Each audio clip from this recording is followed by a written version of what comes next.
roobku markuu soo da'o ee webiyadu dareeraan 5 bilyan oo tan oo kimikala bay badda geliyaan oo nooluhu u baahan yahay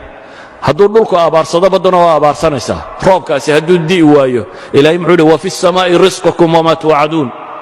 cirkaasay jirtaa baa ilaahay yidhi arsaaqdiinna iyo waxa laydin yaboohay dhammaantii roob hadduu di'i waayo kalluunkuna wuu dhammaanayaa badda waxa ku jiraana waa dhammaanayaan waayo mineralskay dhulka ka helayeen oo dhan heli maayaan bale oxygen ku filan heli maayaan waayo roobka badda hela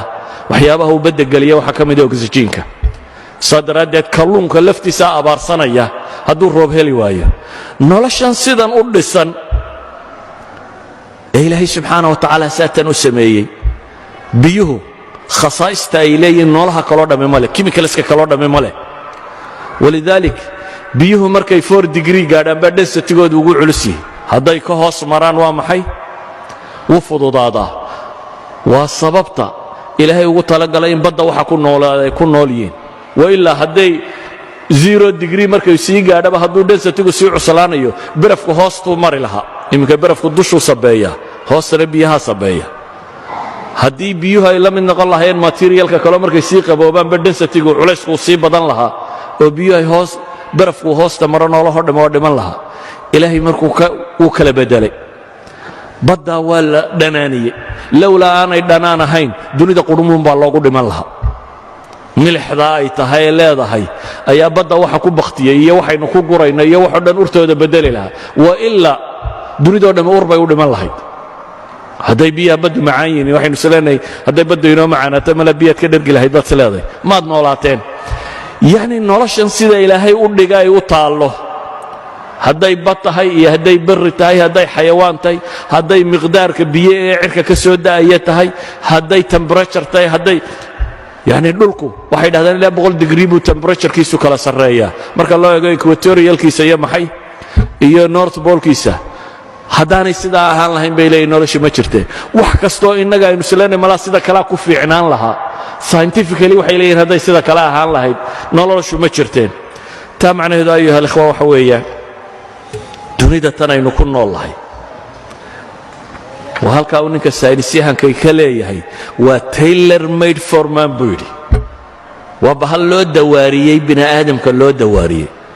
waa ilaa intanoo dhamm inay sudfa ku dhacdo koojanis ay ku dhacdo waa waxaan suurtagal ahayn waanaynu shalay soo tilmaamnay wax allaaliya waxay sheegayeena koojaniskoo dhamm inaan waxba ka jirin waa laba daliil waxa aan sheegay mid waa qadiyatu taskhiir ama mabda anthropic oo ah bini aadamka noloshiisa in waxaan loogu talagalay in kownkan cid musammima oo sii takhtiitiso ku talagashay noloshaasi inay ka jiri karto ay jirtaa ka labaadna waxa weeye inuu fine tuned yahay meel kasta halkay saaran tahay haddii in yar dhanun looga dhaqaajiyo plus or minus dhanku u dhaqaaqaba inaan noloshu jiraynin daliilka saddexaad ee aan tilmaamayno daliil kastaaba saacad u qaadan laha haddii la sharxayo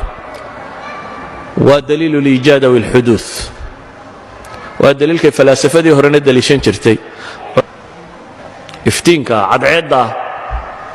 ilaahay subxaana wa tacaala enerjigu inaga siiyaa noolahoo dhammi ku noolyihi waayo haddaan enerjigeeda lahaynin dunida wax chemical reaction oo ka dhici lahaaba ma jiro caleenta yaree geedka ku taalla waa warshadda ugu weynee dunida ku dul taalla uguna qayliya buuq yar soo moogada caleentu inay tahay waxa noolaha dunida kor saaran oo dhan quudiya waxa noolaha kor saaran dunidoo dhan geedka iyo xoolaha iyo waxoo dhan caleen baa soo saarta waxay cunayaan caleentu geedkay soo saartaa wuxuu cunayo geedkana xoolo iyo wax nooloo dhan baa daaqa waxaan noolna waa isa sii cunaan waxa laaliya waxa kownkanaynu saarannay saaran maanta dhulkaynu saarannay saaran warshadda keliga soo saarta waa caleentaa yar iyana photosynthesis yaroo ay cadceedda inooga qabato ayay farsamadoo dhan ku samaysa ilaahay subxaana wa tacaala ifkaasuu cirka ka keenay inta gaama raysiya waxaa rayse caafimaadka waxyeelo oo dhan atmosferiga laynagaga celiyey spectrumka atmosferiska lightka soo dhaafaa intuu yahay waa inta noloshu ay u baahantay 7 colorskan iyo inta yare ku xigxigta xataa badda markuu ku dhaco iftiinkaas maalan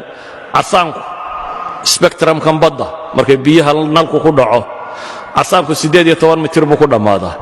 that means 20 mitir haddaad badda quusto nabar kugu dhaco dhiiggaaga arki maysid waayo wax casaan la yidhahdaba kama jiraan yalowgu markaad 100 mitir gaadhaa buu dhammaanayaa greenki iyo buluugu waxay dhammaadaan maxay 240 mitir waayo iyagu waa kuwa photosynthesiska sida si dhirta baddu ay u baxdo noolaha badda ku jira si uu geedkiisu u bixi karo ilaahay subxaanahu wa tacaala nalalka kaloo dhan meesha sokaa lagu reebay laakiin greenka iyo buluuga photosynthesiska waxay ka kariyaan dhirtu cunnada ka sameeyaana ilaahay wuu sii daayey ilaahay ay ka gaadhaysa 240 mitir roobka cirka ka soo da'aya biyaha ilaahay wuxuu ka dhigay dissolvable wax kastaaba ku milmi karaan inta ugu badan mineralsku waxay ku milmaan waa biyaha